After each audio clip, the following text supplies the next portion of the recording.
The Mason family's annual board meeting was always a spectacle of power and pretension, held in the top-floor conference room of Mason Technologies headquarters. 5 years ago I'd stood in this same room, fresh MBA in hand, watching my Uncle Harold shred my job application. Today I was back. Not as Sarah Mason, the rejected niece, but as SM Industries' their largest client, responsible for nearly $50 million in annual contracts. They just didn't know it yet. The quarterly numbers are strong, my cousin Peter announced, clicking through his PowerPoint presentation. Thanks largely to our biggest account, SM Industries. I hid my smile behind my coffee cup, remembering Peter's words from 5 years ago. Come on, Sarah, did you really think you were qualified to work here? Leave the real business to people who understand it. Uncle Harold nodded approvingly at his son. Excellent work, Peter. This is why we keep business in the capable hands of the family. Capable hands. I glanced at my tablet, reviewing the real numbers my inside sources had provided. Peter had been cooking the books for months, hiding losses, inflating profits. The only thing keeping Mason Technologies afloat was my company's contracts. Miss Morgan. Harold's assistant touched my arm. The board is ready for your presentation. I stood, smoothing my Armani suit, a far cry from the modest outfit I'd worn to my job interview years ago. Back then, Uncle Harold had said I didn't present the right image for Mason Technologies. Sarah. Peter's voice carried across the room as I walked to the podium. What are you doing here? This is a closed meeting. I turned to face the board, enjoying the confusion on their faces. I'm here representing SM Industries. I believe we have some contracts to discuss. Uncle Harold's face reddened. This is highly irregular. SM Industries so handles all major negotiations personally. Yes, I smiled. She does. The room fell silent as understanding slowly dawned. Peter's mouth opened and closed like a fish out of water. My cousin Amanda dropped her pen. That's impossible, Uncle Harold finally sputtered. You run a small consulting firm. We checked when you applied here. I pulled up my own presentation on the screen. Actually, that consulting firm was just a front. SM Industries, Sarah Mason Industries, is my real company. Has been for the past 5 years. The first slide showed my company's true financials. Revenue 3 times that of Mason Technologies, offices in 12 countries, a client list that read like a Fortune 500 directory. No, Peter stood up, his face pale. You can't be, we would have known. Would you? I raised an eyebrow. The same way you knew about the $8 million you've been hiding in creative accounting. The blood drained from his face. Behind him, board members started whispering. I've spent the last 5 years building SM Industries into what it is today, I continued calmly. While you were all congratulating yourselves on keeping me out of the family business, I was becoming your largest client. Uncle Harold's hands gripped the table. Why are you here now? I clicked to the next slide. A detailed analysis of Mason Technologies' dependence on my contracts. Because it's time to renegotiate our partnership. Though after reviewing your company's real performance, I'm not sure there's anything worth salvaging. You can't just walk away, Peter protested. Those contracts are up for renewal next week. I smiled. And as CEO of SM Industries, I have some concerns about Mason Technologies' stability. Your stability, cousin. The boardroom erupted in chaos. Board members demanded explanations. Peter tried to defend his numbers, and Uncle Harold sat in stunned silence, staring at the empire his rejected niece had built. I gathered my things, preparing to deliver the final blow. I'm calling an emergency meeting tomorrow morning. My team will present our full audit of Mason Technologies' books. I suggest you all come prepared. This is about revenge, Peter accused, his voice shaking. Because we didn't give you a job. I paused at the door, thinking about that day 5 years ago. The humiliation, the dismissal, the way they'd laughed at my ambitions. No, Peter. This is about business. Something you claimed I didn't understand. I checked my watch. The meeting's at 9. Don't be late, though punctuality never was your strong suit, was it? As I walked out, I heard the board members already turning on each other. Tomorrow would change everything for Mason Technologies. The company that had rejected me would learn exactly who they'd underestimated. My assistant Michael met me at the elevator. How did it go? Exactly as planned. I stepped in, pressing the button for the lobby. Is everything ready for tomorrow? Full audit reports, documentation of Peter's financial misconduct, analysis of how dependent they are on our contracts. He smiled. They won't know what hit them. I thought about Uncle Harold's face when he realized who really held the power now. About Peter's panic when his creative accounting was exposed.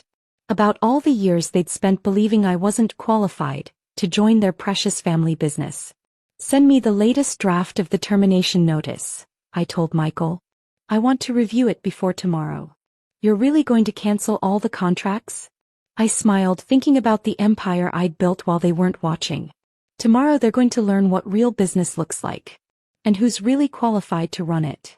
The next morning I arrived at Mason Technologies an hour early. The building's security guard, the same one who'd once been ordered to escort me out after my failed job interview, practically tripped over himself opening the door. Welcome, Ms. Mason. Ms. Morgan. He stammered.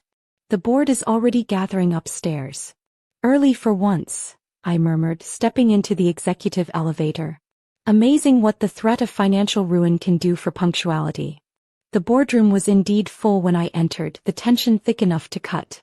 Uncle Harold sat at the head of the table, his usual commanding presence diminished.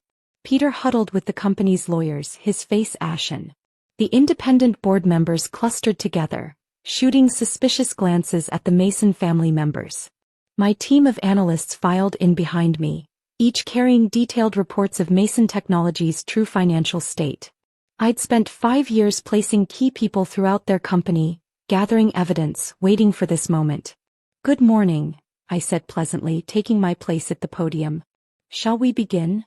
Sarah, Uncle Harold's voice had lost its usual condescension, replaced by something close to desperation. Before we start, perhaps we could speak privately. I think we've had enough private family discussions. I nodded to my team. Please distribute the reports. The sound of papers being passed around filled the room, followed by sharp intakes of breath as board members began reading. This is impossible, one director muttered. These numbers can't be right. Oh, they're right, I confirmed, pulling up my presentation. Let's start with the creative accounting, shall we? Peter, would you like to explain why $8 million of losses were classified as operational expenses? Peter's lawyer tried to intervene, but I continued. Or perhaps we should discuss the inflated client numbers. The hidden debts. The fact that without SM Industries contracts, Mason Technologies is effectively insolvent. You're trying to destroy us, Peter accused, his voice cracking. Your own family. I raised an eyebrow. Family? Like when you told the entire industry I wasn't qualified to work here. Or when Uncle Harold said I'd never understand real business. That was 5 years ago. Uncle Harold protested. Yes, it was. And in those 5 years I built a company 3 times the size of Mason Technologies. While you were busy protecting the family legacy, I was creating my own. I clicked to the next slide, a detailed breakdown of how dependent they were on my contracts. 47% of your revenue comes from SM Industries, I noted. Revenue that will disappear when I cancel our contracts next week. The room erupted in chaos. Board members shouted questions, lawyers huddled together frantically reviewing documents, and Peter, finally showing his true colors, burst into tears. You can't do this, Uncle Harold stood up, his face red. We'll sue. On what grounds? I smiled coldly. That your rejected niece built a better company than you? That your son's financial fraud was discovered? Please try. My lawyers would love to depose Peter about those creative accounting practices. A senior board member cleared his throat. Mr. Mason, given these revelations, the board will need to discuss leadership changes. Leadership changes? Peter's voice rose hysterically.